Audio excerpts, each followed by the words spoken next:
A ver. Tun, tun. Hola, hola, ya empezamos. Estamos ¿Qué onda? esperando ¿Hice al algo? Chispa. Chispa, ¿qué pasa?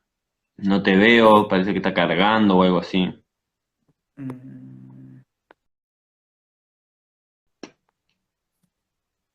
Ay, fue sin darme cuenta. Ah, bien. Uy, ¿qué pasó? ¿Alguien vio algo? ¡Vos sos a mí! ¡Qué lindo! Qué lindo escuchar esas palabras en creol. Tani, deberíamos, sí se ve. ¿Me ven a mí o ven a los dos? Ahora sí, estás listo.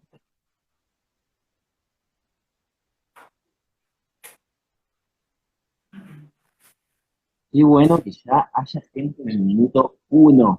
Me encanta porque en general es esperar. Ahora los dos. Maris, Mari, vos podés opinar todo lo que quieras sobre este tema, ¿eh?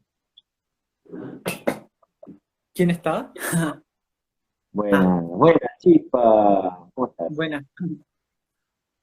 Ahora los dos. Bien, gracias, chispa.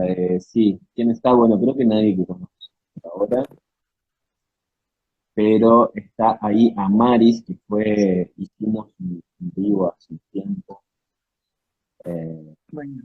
ella está en la universidad interesante, que pueden ver en nuestro canal de YouTube. Bien, perfecto, ahí está viendo la gente. Chispa, ¿cómo estás? ¿Cómo va la pandemia? ¿Estás en Bien, Osorno estoy o en bien. Pakistán? En este momento estoy en Valdivia. Bien, vamos al día, Sí.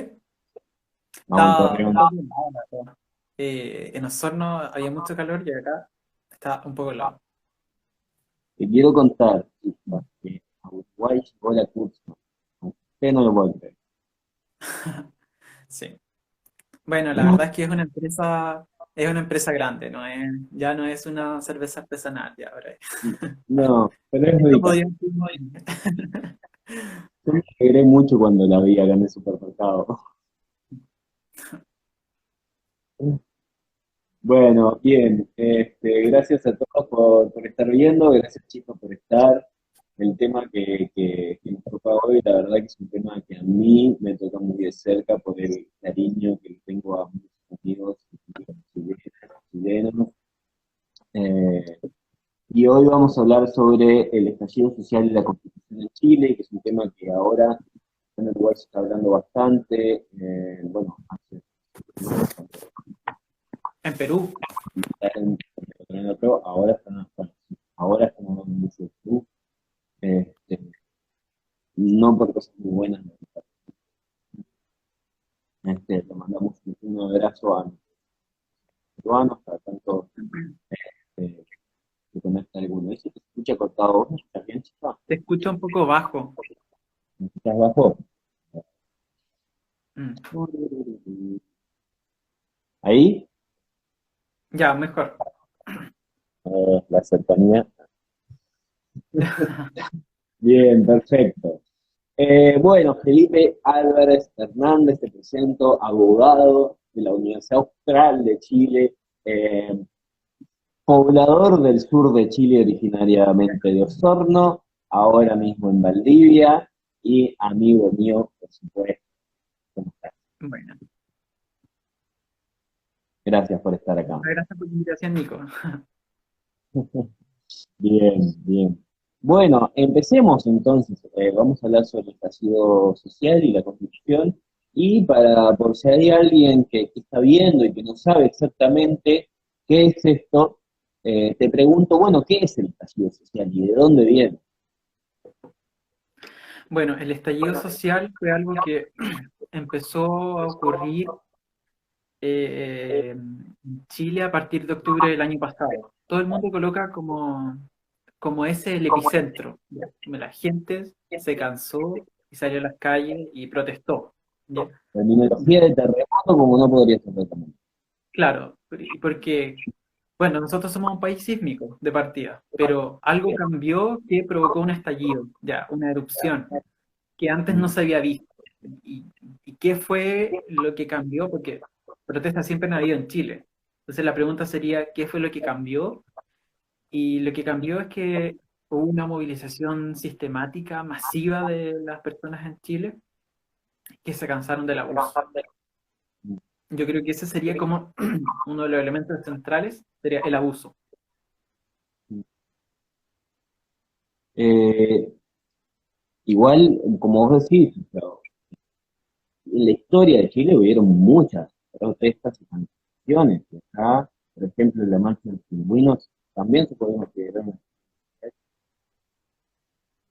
Claro, claro, esto vendría a ser como se fueron acumulando una multitud de procesos que venían desde antes y que terminaron implosionando. Ya, uno podría decir, ya, si le tiramos el chicle lo más largo que se pueda, ya, esto viene arrastrándose desde la dictadura. Ya, esto es en parte responsabilidad de Pinochet, ¿ya? Pero movilizaciones, como te digo, siempre han habido. Está la movilización pueblo y del pueblo mapuche, que ha sido una movilización histórica y que, oh, sorpresa, en el estallido social, el símbolo más utilizado por chilenos y por manifestantes es la bandera mapuche. Mm, Entonces, eh, no es solamente un asunto o una implosión que uno podría decir que sea de una sola causa, sino que tiene muchas, ¿ya? Eso por ese lado. Luego, la marcha de los pingüinos, claro, la marcha de los pingüinos, la movilización de los pingüinos puede ser como el antecedente más cercano porque toca uno de los elementos centrales del estallido social que tiene que ver con derechos sociales, ¿ya? Con educación, ¿ya?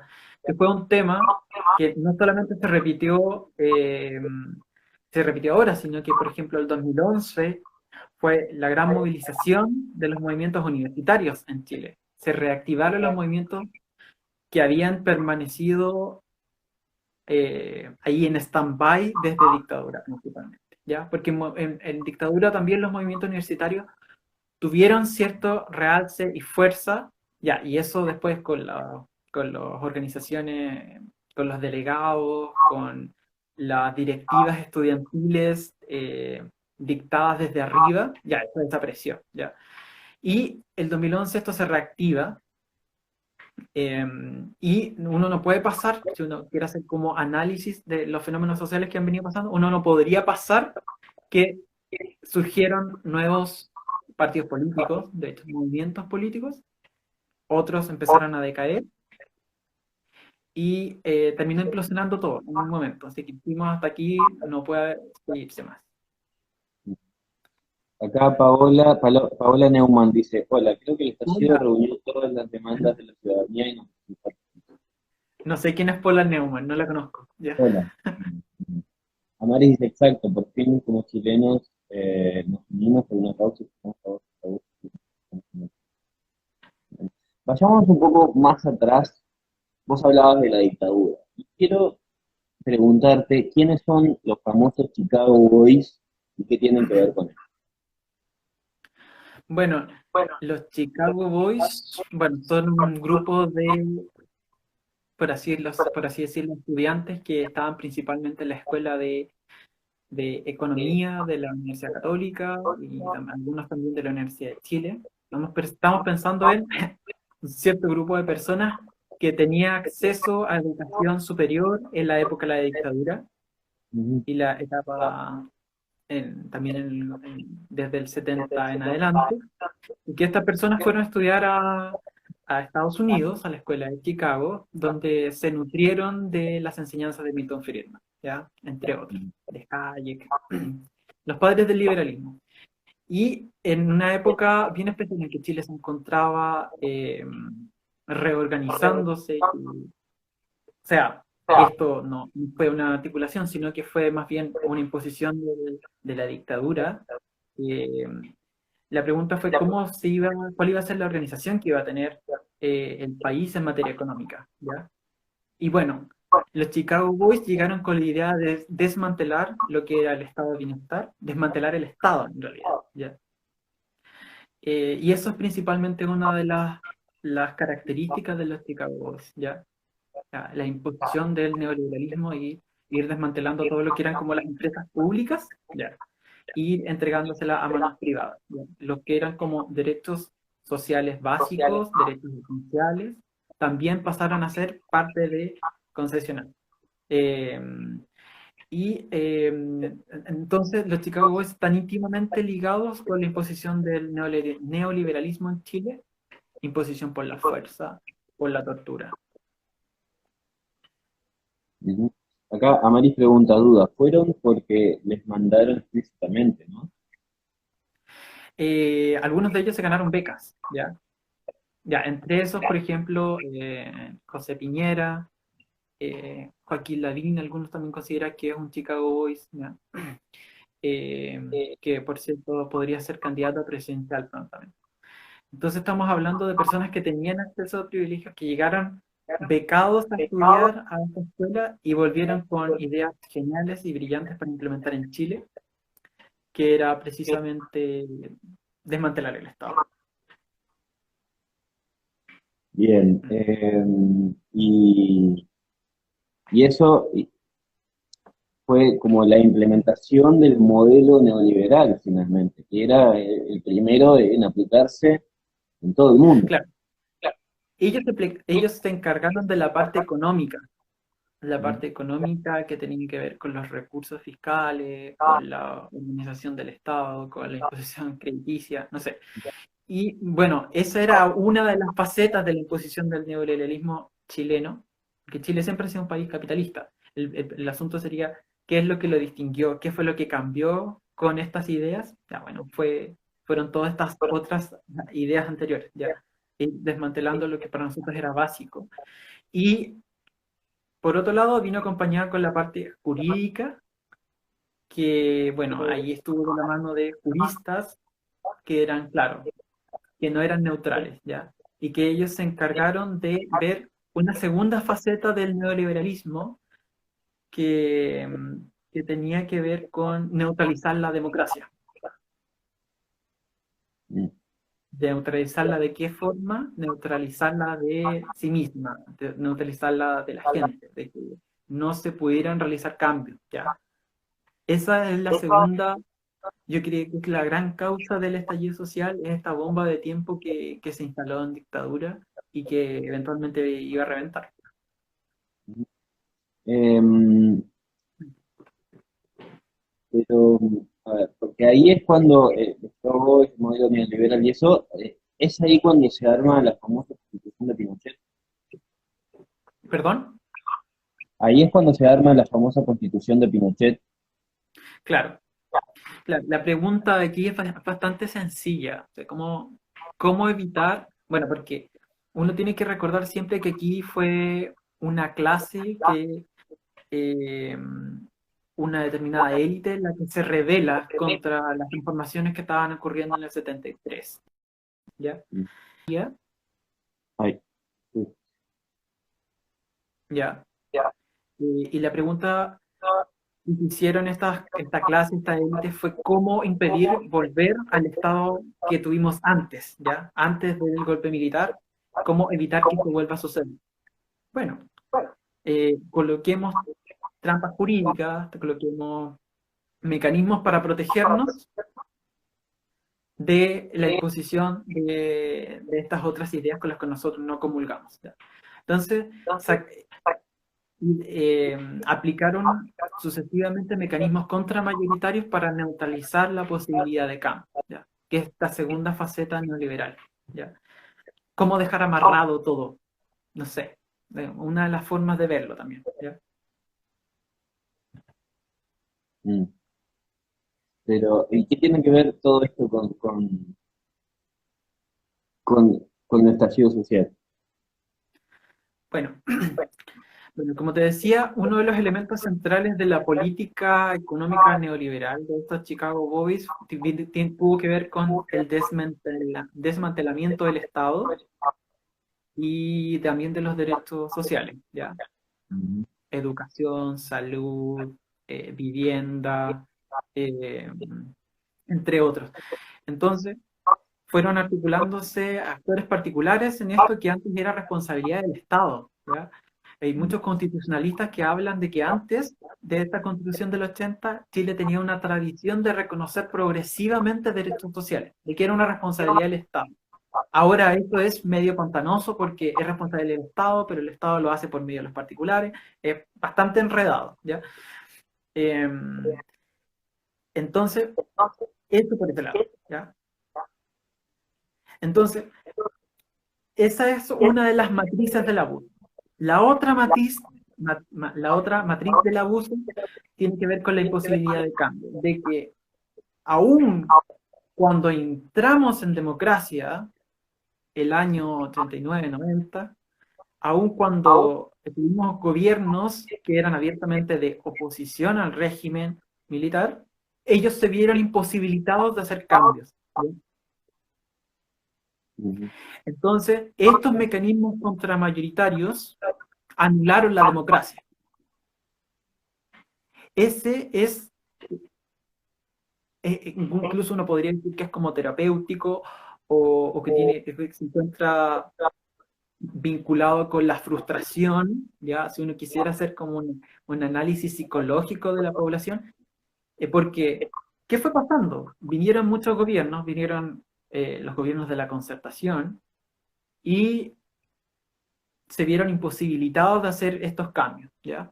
Por así decirlo. No es que yo los esté justificando ni prestándoles ropa ni nada por el estilo, pero se vieron imposibilitados de hacer, aunque hubieran tenido la intención de realizar cambios, no hubieran podido, ¿ya?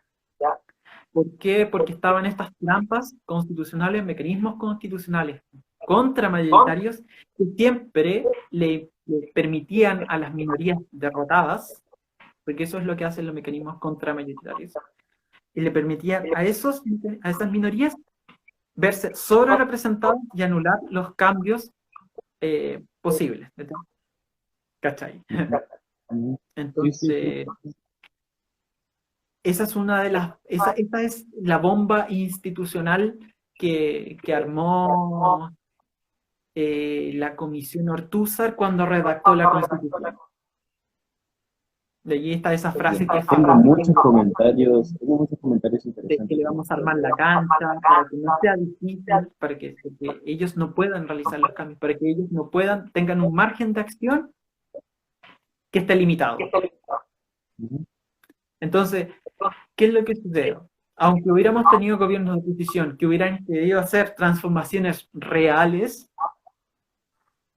se hubieran visto seriamente eh, complicados por estas trampas constitucionales. Desde partida, por quórum de reforma, por el Tribunal Constitucional, porque teníamos senadores designados, eh, entonces porque habían materias que solamente pueden ser por medio del presidente, ¿ya? Entonces, eh, eso fue generando malestar. Yo creo que muchos gobiernos prometieron más de lo que podían, ¿ya? Y eso fue provocando acá, y esta es la máxima manifestación de la bomba que teníamos, la crisis de legitimidad. La crisis de la legitimidad de las instituciones en Chile. Bien. Y yo creo que es más grave, porque cuando uno lee respecto de otros contextos latinoamericanos, en todos los países están desacreditados los políticos, ¿no? En todos los países tienen problemas de legitimidad y todos están atravesando por una crisis de las instituciones, ¿ya? ¿Qué tiene Chile de distinto? ¿Ya? Chile tiene distinto que por normas jurídicas y tiene este cambio por la Constitución. Es una de las causas de esta crisis de legitimidad, ¿ya? No es solamente corrupción, sino que de base los cambios ya eran difíciles desde un principio.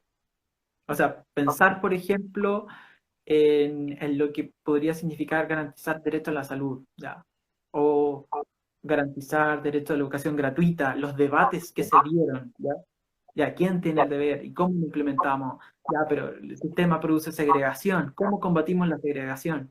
Ya, pero los colegios públicos son malos. Entonces, eh, no, vamos a financiar, pero solamente si hay acreditación. Entonces, hay un montón de temas que se encuentran subyacentes, ¿ya? Y que no habían sido posible de tratarse precisamente por estas reglas formales o procedimentales que, bueno, que dejaban todo en cierta forma predefinido. Voy a leer algunos comentarios que están haciendo, que están más comentados que nunca este video. Amaris dice, el problema central es como él dice muchas veces cuando se quiere cambiar algo, la Constitución no lo permite porque está todo amarrado ahí legalmente. Paula dice, Jaime Guzmán, el cerebro de la Constitución del 80, señaló en su momento que aunque se quiera sacar algo, estará tan arreglado todo que sería imposible salirse del marco. Y acá preguntan, ¿cómo se aprobó la Constitución de Pinochet? Bueno, por un plebiscito fraudulento. Ahí va. También lo está contestando. Un plebiscito sin, sin esto, se me acaba de ir la palabra. Bueno, pero sin registros electorales, por ejemplo, sin observadores, donde las personas podían ir a votar más de una vez. Un plebiscito que tiene todas las características para definirlo como un plebiscito fraudulento. Bueno, Y la publicidad es bastante parecida a la que vimos ahora. Hace un tiempo yo encontré en un libro acá en mi casa que hablaba de la publicidad que decían los partidarios del régimen, de la dictadura. Y claro, si no, viene el desorden, viene la inseguridad, viene el hambre, viene todo esto. Mecanismos de manipulación. mira, acá dice Patricia, en Uruguay en 1980 se plebiscitó una constitución de corte militar que fue rechazada por. ¿Sabes qué me gustaría preguntarte? Y, perdón, me encanta que estén hablando entre ellos las personas que están viendo, no sé, buenísimo.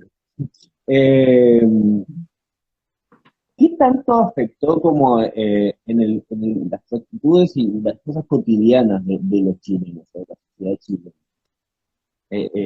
Este cambio radical en cómo concebir la vida, finalmente, ¿no?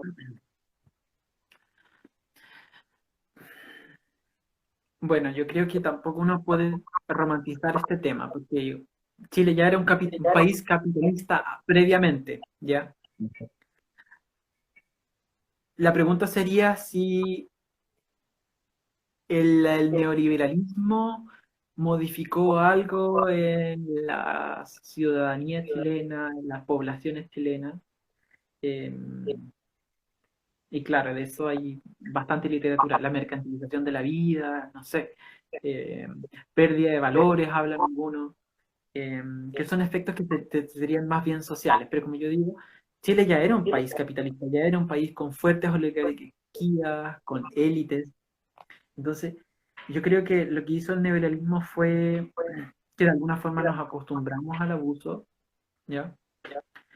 Y que nos hizo desconfiar mucho de la política, ¿ya? Y aquí yo creo que voy a hacer algo que no es popular, pero yo creo que tenemos que reivindicar la política. O sea, la política es la vía por la que nosotros podemos reorganizarnos. Entonces, eh, la dictadura marcó en Chile en el sentido de desprestigiar la política principalmente. Y eso hizo, yo creo que todavía no estamos dimensionando el daño que eso nos ha provocado en el desprestigio de la política. Como, no, si no va a dar da lo mismo por quien votemos, desinvolucrémonos. O sea, pero en ese sentido yo creo que es cosa de ver las estadísticas, la cantidad de gente que nos vota, ¿ya? Porque pasamos al voto eh, voluntario. Entonces, cómo uno lee eso? ¿Ya? Esa es una de las aristas. Y yo creo que, que es excesivamente individualista porque los proyectos colectivos, desconfiamos de los proyectos colectivos. Entonces, la pregunta sería, ¿por qué desconfiamos de los proyectos colectivos? ¿Es algo que venía desde antes? O yo diría que es algo que venía antes, pero que se asentó con la dictadura. Se le tiene Bueno, mucho miedo. escuelas de derecho. La Constitución también desconfía de los proyectos colectivos. Claro. Sí, a ver, yo en esta clave de que esto es un diálogo y no una entrevista, quiero como dar mi impresión porque de alguna manera, claro, yo no he vivido tanto en Chile, pero y tampoco sé cómo era antes, digamos. Pero sí que me llamó mucho la atención como el miedo a la autoridad o el rol tal como el jefe en el trabajo. Eh, ¿Perdón? ¿Me escuchaste? No. Como que sí, cuando yo estuve viviendo allá, sí que me llamó mucho la atención como el miedo a la autoridad, ¿no? Como la palabra santa del jefe, y me llamó mucho la atención, ¿no? Como el miedo a los sindicatos también. eh, Claro, por ejemplo, la organización. Yo creo que hoy día muchos de esos actores igual se han visto contaminados por la crisis. ¿Ya? Por ejemplo, la CUT, lo que era la CUT en los 60, en los 70, ¿qué es la CUT ahora? Entonces, que la Central Unitaria de Trabajadores. ¿Ya? Entonces se desconfía de lo colectivo. O a los temas que a ti, que te conozco, Nico, que te gustan, que es como la alteridad, encontrarse con un otro, reconocerse con un otro. ¿Qué posibilidades hay de esos en sistemas donde desconfiamos, en donde está la cultura del más pillo, del que se aprueba aprovechar del otro? Eh, Eso también son facetas neoliberales, individualistas, ¿ya? Entonces la pregunta sería, ¿cómo desarticular eso? Y yo creo que hoy en día el proceso que estamos viviendo también está marcado por eso, yo creo, como qué país queremos como para el futuro, ¿ya? Porque, por ejemplo, acá la gente todos queremos derechos sociales, queremos mejor educación, mejor salud, pero ¿qué pasa si eso significa más impuestos? ¿Vamos a pagarlo? Esta es una pregunta comunitaria, ¿cómo nos hacemos cargo de nosotros mismos? ¿Ya? Entonces, claro, está esa arista y yo creo que va a ser una pregunta que nos vamos a tener que hacer. De hecho, a mí me gusta plantearlo. Que lo más probable es que la nueva constitución que tengamos nosotros no vamos a aprovechar esos beneficios, ¿ya? Sino que a lo mejor lo van a hacer mis hijos, mis nietos, quizás, o mis sobrinos, ¿ya? Mis sobrinos nietos, quizás más realista, ¿ya? Y quizás ellos sí van a aprovechar los beneficios, ¿ya? Va a ser entonces un tema de justicia intergeneracional, porque yo creo que no hemos dimensionado cuán hondo caló en nuestras vidas también el neoliberalismo, el desconfiar del vecino, vivir de esas sociedades inseguras, ¿ya? Es igual, es parte, yo no, diría que es como la arista de criminalidad y seguridad que se acentuó, se potenció con la dictadura. Esta idea de que tenemos enemigos en todas partes. igual. Leo algunos comentarios. Pola dice, encuentro que hay una percepción que marcó mucho el discurso de la política mala, todos los políticos son iguales, y a eso se le suma la falta de educación cívica. Morita dice, nos despolitizaron de alguna manera sin educación cívica y evitando la formación ciudadana. Se repite eso. Más sencilla es la permanencia de ciertas figuras de poder, menos procedimiento de participación. Muy interesante. Y lo de la formación ciudadana es re interesante, ¿no? De la educación cívica, de la secundaria, de la Claro, Chispa, eh, abrazos a Morita que está bien. Eh, cuando yo aguante llegué Morita. a Chile, cuando yo llegué a Chile en el 2016, recuerdo perfecto que había un proceso constructivo a la población, que vos estabas muy metido también en eso, de una posible nueva constitución que quería implementar el gobierno de Michelle Bachelet. ¿Qué Claro. pasó con esto? Bachelet 2, porque tuvo dos gobiernos, llegó con la idea de armar un proceso constituyente. Eh, y ese fue Uy, sí, tengo- Pero el asunto es que yo creo que Bachelet no creía o no tuvo la fuerza como para llevar adelante ese proyecto, porque también lo postergó, lo implementó de mala forma y, bueno, entre la misma concertación, la nueva mayoría que se llamaba en ese tiempo, tampoco querían una nueva constitución. Mucha gente de ahí no quería. ¿Y por qué no querían? Porque un efecto totalmente liberal es que estas personas que habían sido oposiciones al régimen de Pinochet empezaron también a caer en los mismos males de corrupción, empezaron a lucrar también con la educación de las personas, se involucraron también en mecanismos de fraude, financiamiento ilegal. Entonces estas personas no quieren que se modifiquen las reglas del juego, no quieren que se modifique la constitución y empezaron a torpedear el proceso. Lo más nefasto del proceso de Bachelet, aparte que fue harto despilfarro de plata, fue cuando se armó el proyecto, se armaron como grupos locales, ¿ya? Entonces la gente hacía proyectos y todo ese asunto, y la gente se reunía a discutir. Lo que tuvo, una de las críticas que se hace a ese proyecto es que fue principalmente gente con determinada educación, determinadas comunas, eh, con alto índice per cápita, PIB. Entonces, no, la discusión no permeó, no llegó hasta las bases, no llegó a las poblaciones, no llegó a los campamentos, ¿ya? Eso fue un proceso que optaba por las élites, ¿ya?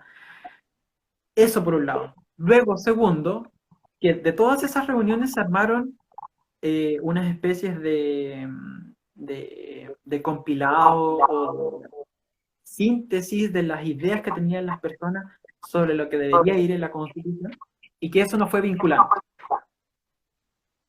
Entonces después Bachelet le encomendó a un grupo de abogados que hicieran una nueva Constitución. Y este documento, que era la consulta ciudadana, fue eso, una consulta. Entonces, por ejemplo, se hablaba fuertemente de que Chile podría pasar a ser un país unicameral. Eliminamos el Senado porque no hace nada. Y eso Bachelet no lo reconoció, no lo recogió en su proyecto. Entonces imagínate la frustración, ¿ya? La frustración de un proyecto fallido. Y después vino Piñera. Claro, Piñera siempre tiene ese factor de que aglutina a la gente en su contra. Porque igual en Piñera 1 fue el movimiento estudiantil de 2011 y ahora en Piñera 2 tenemos el cambio de constitución. Y no tengo ninguna duda de que es una discusión que a él no le gustaba dar o no le hubiera gustado dar. Seguro. Seguro que sí. Eh, bien. Y después llega el estallido social. Claro. Entre el y la decisión de que tenían que hacer una nueva constitución en Chile. Eh, ¿No? ¿Me ¿Perdón? escuchás? Entre el estallido social, porque primero, como vos decías, había muchas causas en el estallido. ¿Ah? ¿Cómo pasó que en algún momento dijeron, todos vamos a luchar por una nueva constitución? Claro, esto es como todos los caminos llevan a Roma, todos los caminos llevan a la Constitución. Yo creo que eso no fue algo obvio, porque, bueno, ahí la Paula, la Monita lo decían, o sea, la despolitización es profunda en Chile, no tenemos educación cívica. ¿Cómo la gente iba a salir que el problema era constitucional? Eso no fue obvio, ¿ya? Entonces la pregunta que tú haces es súper buena, o sea, porque al final los únicos que abogaban por una nueva constitución eran los abogados, las escuelas de derecho y eso, y serían, como, y que llevan años haciendo campaña. En Chile hubo una campaña muy importante que era Marca tu voto, y que ellos llevan como 10 años intentando visibilizar que Chile necesitaba una nueva constitución. Entonces, yo creo que es una excelente pregunta, no fue una transformación obvia, pero la gente se fue dando cuenta, yo creo, Y porque, claro, se fueron armando cabildos, yo creo que eso fue una cuestión muy fuerte, fueron armando cabildos espontáneamente y que las personas se discutían a conversar sus problemas. ¿Y cuáles eran las preocupaciones de la gente? Las preocupaciones de la gente eran la luz, el agua, salud, medicamentos, educación, deudas. Y yo creo que en algún momento dijeron, ya, pero estos temas, ¿dónde están regulados? O dónde no están regulados. ¿O por qué no se han podido hacer cambios? Y yo creo que ahí de a poco se fueron percatando de que la gente tomara conciencia de que este era un problema constitucional y que no era un problema solamente de abogados, ¿ya? Porque en algún momento lo quisieron plantear, se planteó la idea, no, pero esto no tiene nada que ver con nosotros. O hasta el día de hoy uno les dice, ya, pero las pensiones no están reguladas en la ley, o sea, no están reguladas en la Constitución. Bueno, y al final uno se va dando cuenta que son mecanismos ideológicos. Por ejemplo, acaban de anunciar hace poco que van a presentar una reserva de constitucionalidad ante el Tribunal Constitucional porque hay un proyecto de segundo retiro de pensiones. Entonces, uno se pregunta, ¿por qué van a hacer reserva de constitucionalidad si ese tema no era que no estaba en la Constitución? El tema no está en la Constitución. No se habla de pensiones en la Constitución. Entonces, ¿por qué van a ir al TC a decir que esto no era un tema inconstitucional? Bueno, la verdad es que sí era un tema constitucional. Y que este librito no es neutro. Entonces. La Constitución no es neutra, como la quieren plantear. Entonces, tomar conciencia de eso yo creo que es algo que todavía lo estamos dimensionando y que nos va a acompañar en un muy buen tiempo. Porque podemos tener una nueva constitución, pero continuar funcionando con las instituciones de la anterior constitución, con las lógicas de la anterior constitución. Y eso sería complejo. Por eso las transformaciones son lentas.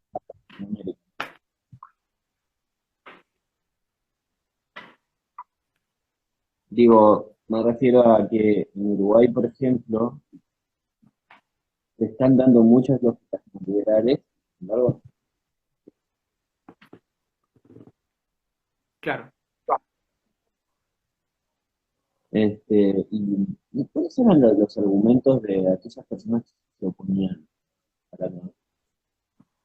¿Puedes hablar un poco más fuerte? Perdón, ¿cuáles eran los argumentos de aquellas personas que se oponían a la nueva? Bueno, la idea principalmente es que esto no era un problema constitucional, que se terminó derrotando en los hechos también. ¿Ya? Ese era como, yo creo que era como, y hasta el día de hoy hay gente que lo plantea, que esto no era un problema constitucional, que el abuso podía ser subsanado por otras formas.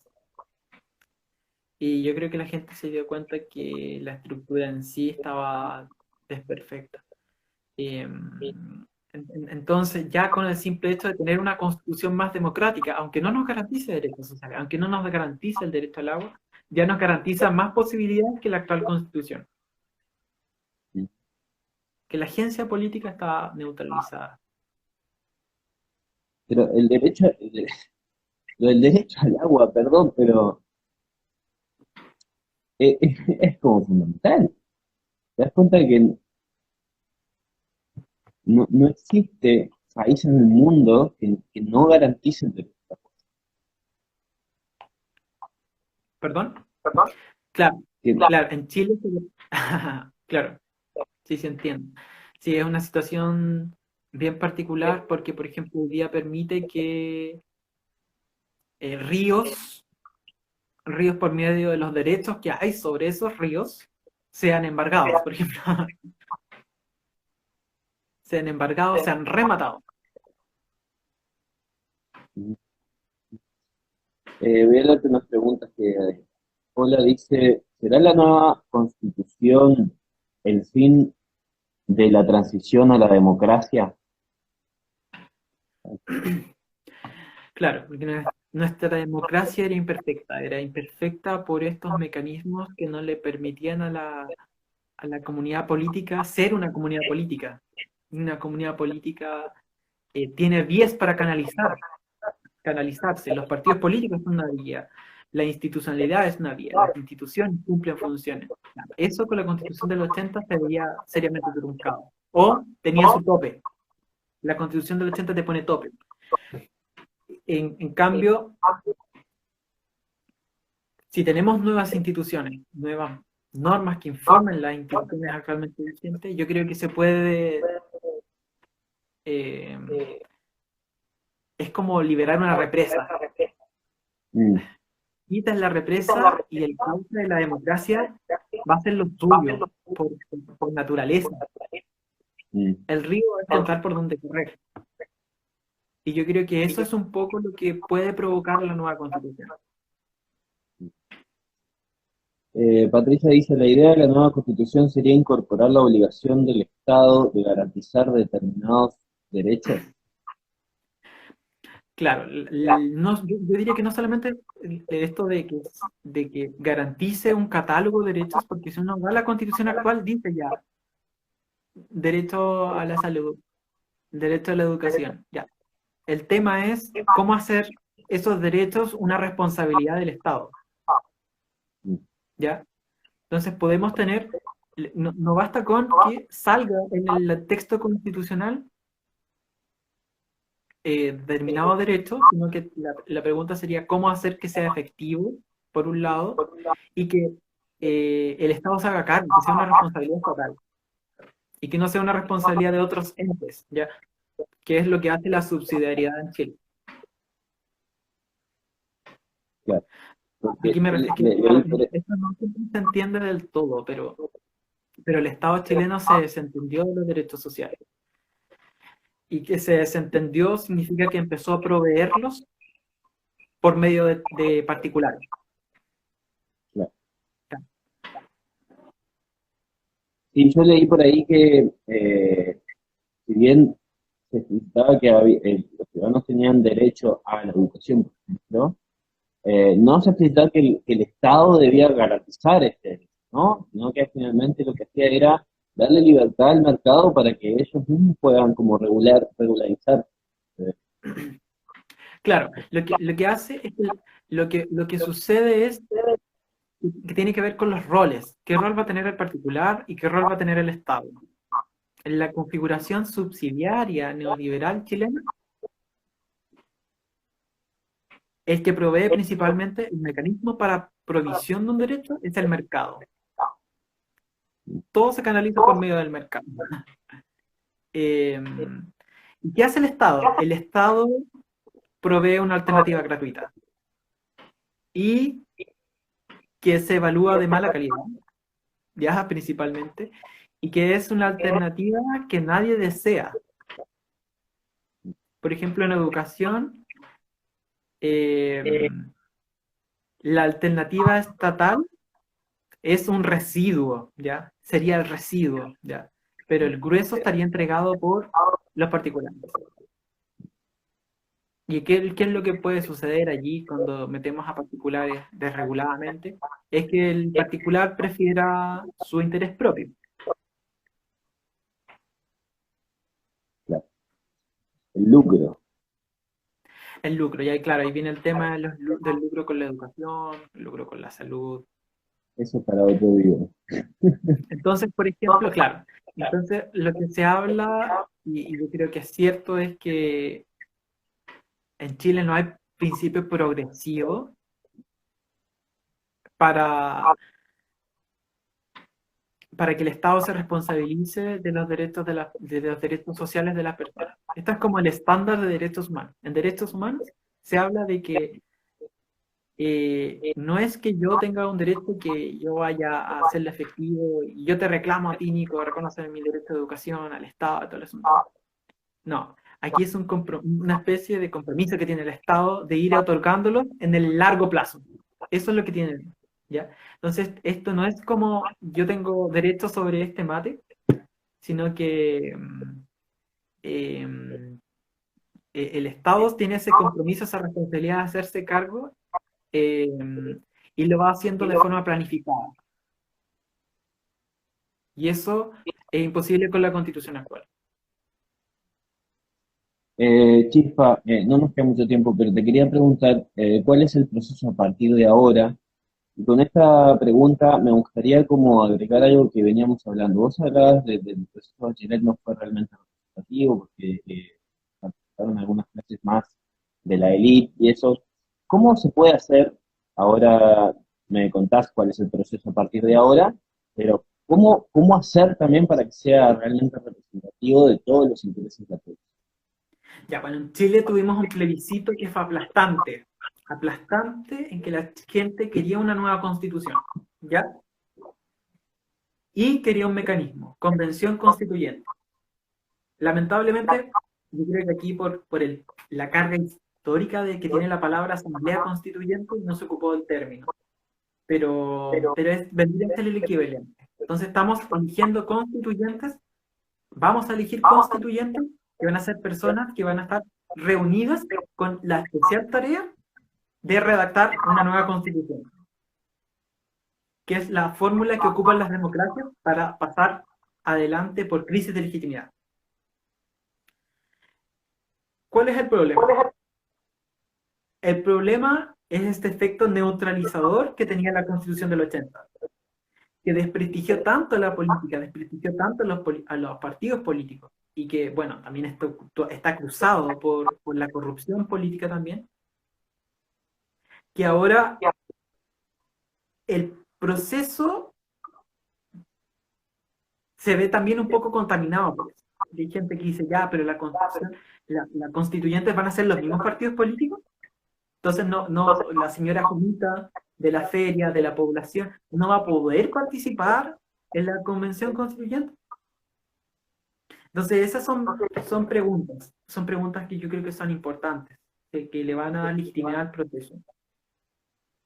Entonces, ahora, ¿qué es lo que viene? La elección de estos constituyentes y bueno, está todo el tema cruzado por los independientes, ¿ya? Que son las personas que no participan en un partido y que las reglas están tan diseñadas en Chile, las reglas electorales están tan diseñadas para favorecer a los partidos que para los independientes es casi imposible eh, eh, organizarse mediante pactos para participar en el proceso. Entonces los independientes tienen las reglas en contra. Entonces ahora se están organizando los independientes para ser parte del proceso. Yo la verdad no estoy muy seguro sobre cómo va a resultar esto. ¿Por qué? Porque en Chile siempre ha habido gente que se declara independiente, ¿ya? Gente que decía, no, eso no es político. O sea, el discurso de los militares era muy así. Era, no, nosotros no somos políticos. Nosotros solamente estamos acá tomando decisiones, decidiendo económicamente, decidiendo quién vive, quién muere, pero nosotros no somos políticos. Eso decían los militares. Si uno escucha los discursos de Pinochet, eso decían, ¿ya? Entonces yo creo que, claro, independientes sí, pero ojo con los proyectos que están detrás. Es como, ¿qué proyectos? O sea, ¿hay un proyecto colectivo detrás de cada candidatura independiente? Yo creo que eso es una pregunta válida que tenemos que hacernos, ¿ya? Y por otro lado, bueno, ¿qué viene ahora? Bueno, ya se aprobó la paridad para este órgano constituyente, y ahora viene el tema de los escaños reservados de pueblos indígenas, que principalmente tiene que ver con medidas de reparación, acciones positivas que se están discutiendo en este momento, para que este órgano constituyente represente de mejor forma a los pueblos originarios, ¿ya? ¿Por qué? Porque Chile, ya, y esto no es culpa de la Constitución del 80, viene más atrás. En Chile siempre se ha definido como si fuera un solo Estado con una sola nación, y eso no es cierto. En Chile hay más naciones, ¿ya? El punto sería cómo visibilizar esas naciones y darles oportunidad para que se vean representadas, ¿ya? Y aquí ni siquiera estamos entrando en discusiones de fondo. Discusiones de fondo sería, por ejemplo, autodeterminación de los pueblos indígenas. O una discusión de fondo sería restitución de tierras para los indígenas, ¿ya? Medidas de reparación. No estamos hablando de eso. Estamos hablando solamente de reglas procedimentales, formales de este órgano que vendrían a dotar de mayor legitimidad al proceso. Y yo creo que son totalmente válidas. Sí, a ver, mi cuestionamiento es, están tan arraigados los procesos como de diferenciación social en sí, que aunque cualquiera se pudiera presentar para constituyente, ¿será posible y real que Juanita el almacén estará representada ahí o puede hacerlo? Yo creo que tiene que existir alguna estructura, en una estructura detrás. Por ejemplo, Ruto Lati, que es de la Federación de las Trabajadoras de Casa Particular, por ejemplo, acaba de anunciar que se quiere postular a constituyente. Y a mí me parece fenomenal. O sea, como que gremios, ya, ¿por qué el gremio de asesoras del hogar no puede estar representado ahí? A mí me parece genial. Pero, pero la regla de elección de ellos tiene que ser este mecanismo electoral. Yo creo que es la fórmula que tenemos que canalizarlo. ¿Ya? Eh, en ese sentido, yo creo que no hay mucha opción. Lamentablemente, es lo que tenemos. Es lamentablemente la fórmula que se está ocupando en Chile. Bueno, es que igual hay que sopesarlo también porque con que es la primera vez que Chile se está dando esta oportunidad. ¿Ya? Quizá en el 2050, cuando estemos cambiando la constitución de nuevo, en el 2050 ya no van a hacer sentido lo que estamos conversando ahora y en el 2050 vamos a necesitar una nueva constitución y allí sí vamos a tener, la señora Juanita va a tener más posibilidades. No sé, ¿por qué? Porque vamos a tener un mecanismo de algoritmo que va a determinar, va a meter a todas las personas chilenas en una tómbola y va a sacar 50.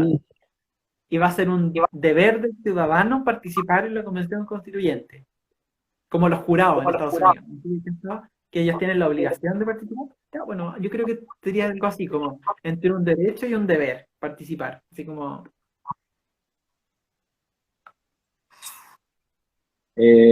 Chispa, la última pregunta, porque ya se nos va a ir el tiempo y ya, Instagram pues, nos va a dar.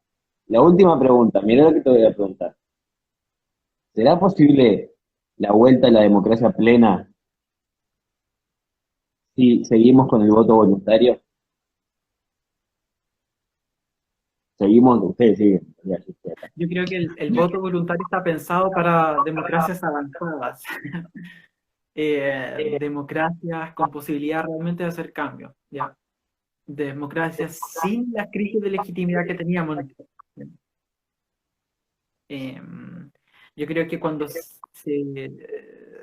se pensó en el voto voluntario en Chile fueron demasiado optimistas, decían como es demasiado acá nuestra democracia, es demasiado estable, demasiado. Porque en Chile hay que recordar, eso estaba en todos los informes de Naciones Unidas, el PNUD, todos hablaban de Chile, las instituciones muy respetadas entonces yo creo que se creyeron demasiado el cuento de esto y armaron el tema del voto voluntario y el voto voluntario más una crisis de legitimidad gigante desembocó en lo que tenemos hoy día. ¿Ya?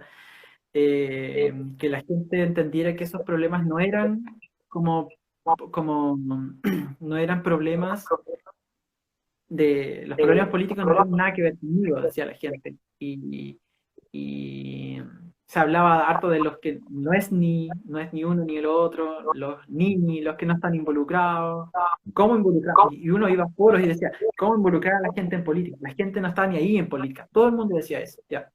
Yo creo que eso cambió totalmente. Yo creo que la gente sí quiere estar metida en política, y mucho. Si no, ¿por qué saldrían a movilizarse? Esa es la pregunta. O sea, como, no era verdad que a la gente no le interesaba la política. O sea, ¿cómo va a ser posible que al cabro no le va a interesar la pensión de miseria que tiene su abuela? ¿No es ese un tema político? Entonces estamos viviendo un reflorecimiento de la política, ¿ya? Y yo creo eh, claro, en algún momento probablemente va a ser una discusión de la constituyente. ¿Qué mecanismo de sufragio queremos? ¿Queremos que sea un sufragio obligatorio o voluntario? Yo creo que eso va a salir en la constituyente. ¿Ya? Eh, y bueno, yo creo que yo tengo la esperanza, sí, en este proceso. Tengo la esperanza de que el proceso puede abrir al fin terminar la transición a la democracia. Sí, yo creo que puede ser un aspecto relevante y que a lo mejor los historiadores en el futuro lo van a escribir así, van a escribir eh, con la nueva constitución de octubre de 2019. eh, Chile inició un periodo de maravillosa democracia. Entonces yo creo que eso es lo que tenemos que aspirar. ¿Ya? Muy bien. Tenemos que aspirar más. Bien, gracias Chispa, con estas palabras esperanzadoras nos vamos. Les mandamos un saludo a Sebastián Piñera, que está escuchando. Un saludo a Bueno, Sebastián Piñera. me tuve que agachar la cabeza. Un saludo para Este, Uruguay, para Montevideo, para la bueno, Rambla, preciosa. gracias, te esperamos acá cuando pase la pandemia. Te mando un abrazo. Gracias, Nicolás. Chao. Fuera Piñera, dice la lo mejor.